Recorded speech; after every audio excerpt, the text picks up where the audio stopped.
75 years is a very long time for a country to rise from the ashes and establish itself in the League of Developed Nations. Thanks to the haphazard methods catering to populist sentiments, India has not been able to do so. Socialism and its related police state made it next to impossible for the average businessman to even think about implementing his or her idea. First hurdle used to come as the cost of setting up the business. Somehow, if a businessman was able to open his franchisee, it was too difficult for him to efficiently deliver the final product. You know why? Because the government did not have enough money to spend on efficient modes of transportation. The second reason was the cost involved in moving the products from one place to another. Inspector Raj, a term synonymous with socialist police state, heavily increased the cost of transportation. The cost of execution became so big that rather than establishing a business, people would settle for jobs paying pennies. Less business meant that only few people cared about their storage, transportation, and other stuff. This is the reason why, for a major part of our existence as a politically independent country, bringing efficiency in the logistics sector was rarely a national debate. Namaste and welcome to TFI English, the national socio-political analysis arm of the TFI Media Group. I'm the group founder Atul Mishra, and if you're watching us on Facebook, give our page a like. And if you are watching us on YouTube, like the video and subscribe to the channel. Coming back to the story, in this video, I am here to tell you how new logistic policy will transform India. On his birthday, Prime Minister Modi handed over a game-changing gift to the nation. This gift is termed as National Logistic Policy, which is aimed at increasing the competitiveness of Made in India products. Prime Minister Modi revealed that it took 8 years for his government to chalk out the fine prints of the policy. Talking about his personal contribution to the policy, Prime Minister Modi said that this policy reflects his 22 years of governance experience. Speaking on the occasion in Vigyan Bhavan, Prime Minister Modi said, to ensure quick last-mile delivery and transport-related challenges, save time and money of the manufacturers, prevent wastage of the agro products, concerted efforts were made, and one of the manifestations of those efforts is today's National Logistics Policy. Emphasizing on the immediate needs of the policy, Prime Minister Modi added, the echo of Make in India and India becoming self-reliant is everywhere. India is setting big export targets and is also fulfilling them. The notion that India is emerging as a manufacturing hub is stabilizing in the mind of the world. If we study the PLI scheme, we will find that the world has accepted it. This kind of policy should have been brought in the initial years of independence, but we lost many years and at least 2 cycles of demographic dividend advantage. Now this time though, at the current juncture of time, India has the youngest workforce in the world. While various hurdles regarding jobs and business opportunities are on the verge of elimination, the logistics sector is still a big problem to overcome. Logistics is basically the management of flow of resources like people, materials, inventory, and equipment from the place of origin to destination. This process includes packaging, warehousing, transport, and delivery of raw materials and final goods. The logistics sector has 3 main components: warehousing, transportation, and supply chains. Unfortunately, all 3 components have not been able to achieve their full potential. Warehousing, which is storage of goods before loading them on transport vehicles, is a highly informal branch of logistics. Despite India's manufacturing capacity on the rise, we do not have much formal space to store. Nearly 90% of our warehouses have less than 10,000 square feet of space. At the end of 2021, only 265 million square feet were available for storing India's produce. Moreover, lots of these spaces are occupied by cold storages for storing grains. Estimates suggest that we will require 483 million square feet of land for our warehousing needs by 2026. Increase in the land prices and multiple checkpoints to acquire them make it difficult to acquire new lands to cater to increasing demand. If somehow the farmers and factory owners are able to protect their produce, the transportation is another major hurdle. Indians use land, sea, and air, all three modes of transport, to send their produce from the land of origin to the consuming geography. But the big problem is that our road transport is the one which caters to most of these needs. 71% of the country's freight is handled by road, while only 17.5% and 11.5% are taken care of by rail and waterways respectively. These figures are nowhere compared to the global standard. For an efficient logistical sector, 25 to 30% freight traffic should be handled by road. Railways, being faster means of transport, should be handling more than 50%, while rest should be left for waterways. Our overdependency on road transport has an inner component. There is too much load on highways. Despite consisting of less than 2.5% of total roads, highways handle 40% of the road traffic.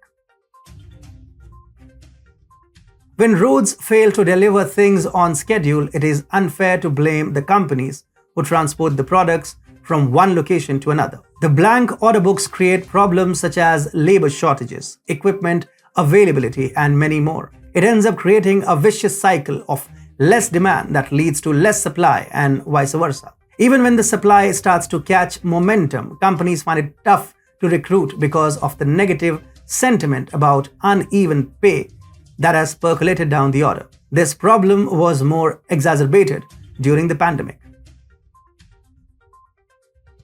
Apparently, non-uniformity in the structure of the logistics sector is a big drain on the Indian economy. Varying estimates suggest that the Indian government spends about 14% of its GDP in rationalizing the way in which our logistics sector operates. Ideally, this percentage should have been around 8 to 9%, and in case we lagged, it would have touched 10. This massive spending is a drain on taxpayers' money, since it might be channeled into government spending on health and education, which yield disproportionately high rates of return on investment. Apparently, an unhealthy and less educated population makes up for an inefficient labor force, resulting in a spiral effect and a burden on the logistics sector itself.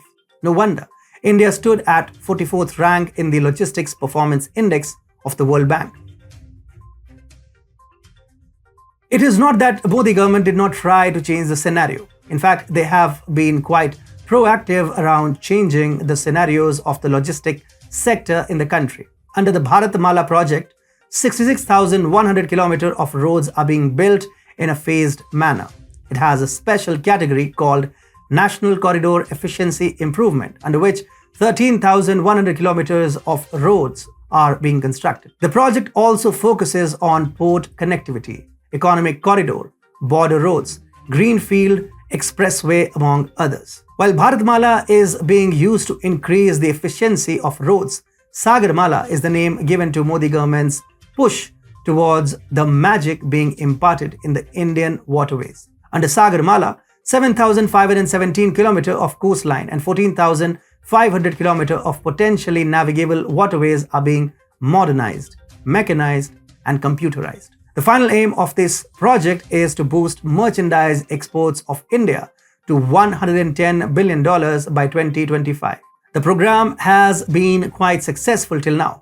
Prime Minister Modi too pointed out that the average turnaround time for ships from Indian ports have been reduced to 26 hours from 44 hours.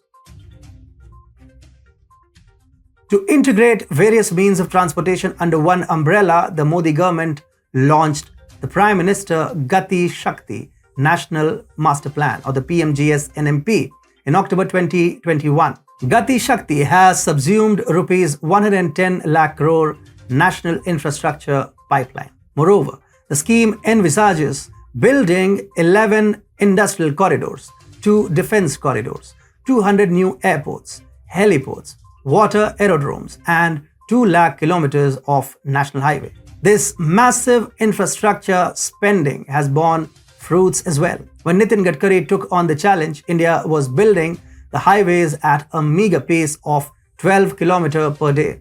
By the end of financial year 2021, India tripled its speed and is now building roads at 36.4 kilometers per day. Gadkari has publicly stated that he plans to take the speed to 100 kilometers per day. Official statistics say that Gadkari has overseen the construction and reconstruction of 141,000 kilometers of highways by the end of 2021.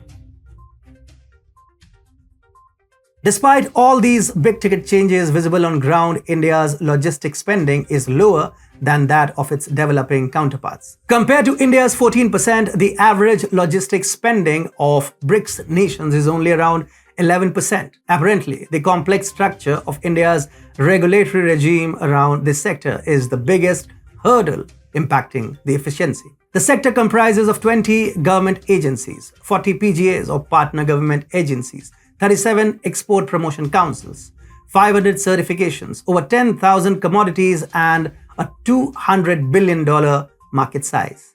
It also involves 200 shipping agencies, 36 logistics services, 129 ICDs or inland container depots, 168 CFSs or container freight stations, 50 IT ecosystems, banks and insurance agencies. The web is too much for a sector which is employing only 2.2 lakh people, which is of course an underachievement. The new logistic policy aims at streamlining all these processes. It has proposed the creation of integrated digital logistics systems. The single window system will integrate 30 systems belonging to 7 different ministries, namely road, transport, railways, customs, aviation, foreign trade and commerce. Similarly, to monitor smooth cargo movement, 17 digital systems from the aforementioned ministries and National Industrial Corridor Development Corporation will be integrated under Unified Logistics Interface Platform. 12 of them have already been integrated. Institutions such as System Improvement Group or the SIG and Ease of Logistics or the ELOG are the 2 other key components of national logistic policy. The responsibility of monitoring and reviewing the implementation of the policy has been handed over to an empowered group of secretaries or EGOS constituted under the PM Gati Shakti. The logistics sector in India is one of the country's economic white elephants. It is expected to nearly double its revenue during the next 6 years, from 2019 to 2025. The only stumbling block was complicated laws and regulations. The Modi government has taken a revolutionary step in this direction. Let us hope the formula of minimum government, maximum governance bears fruit.